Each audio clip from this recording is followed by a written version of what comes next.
Hey, how you doing? You doing alright? Today we're going to be reading Genesis chapter 33, but before we start, let's say a quick prayer.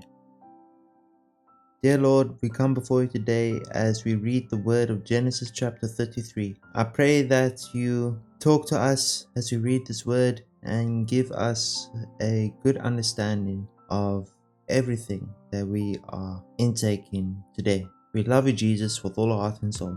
Amen. That's the freestyle prayer. Let's read Genesis chapter 33. Jacob and Esau make peace. Then Jacob looked up and saw Esau coming with his 400 men.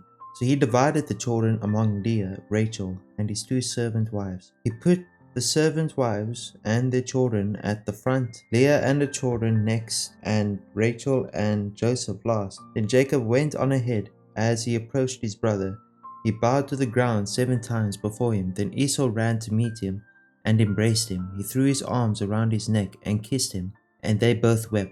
Then Esau looked at the women and children and asked, "Who are these people with you?" "These are the children God has graciously given to me, your servant," Jacob replied. Then the servant wives came forward with their children and bowed before him. Next came Leah with her children, and they bowed before him. Finally, Joseph and Rachel came forward and bowed before him. "And what were all the flocks and herds I met as I came?" Esau asked. Jacob replied, "They are a gift, my lord, to ensure your friendship."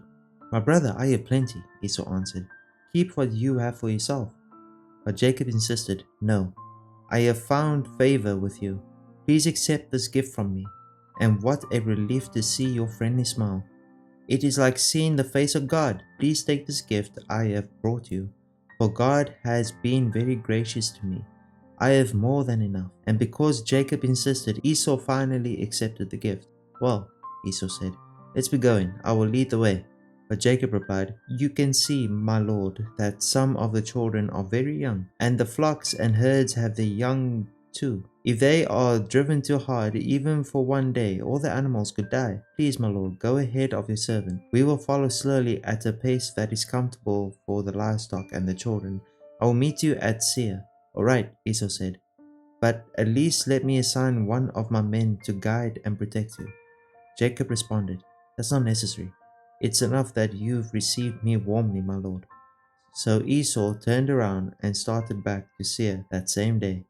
Jacob, on the other hand, traveled on the Sukkoth. There he built himself a house and made shelters for his livestock. That is why the place was named Sukkoth, which means shelters.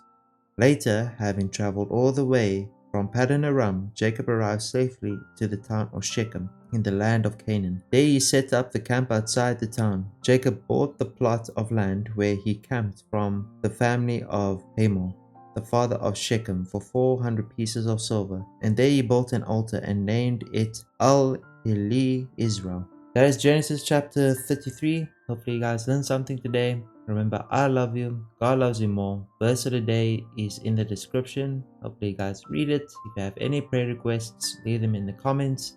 And yeah, have a wonderful rest of your day. Bye bye.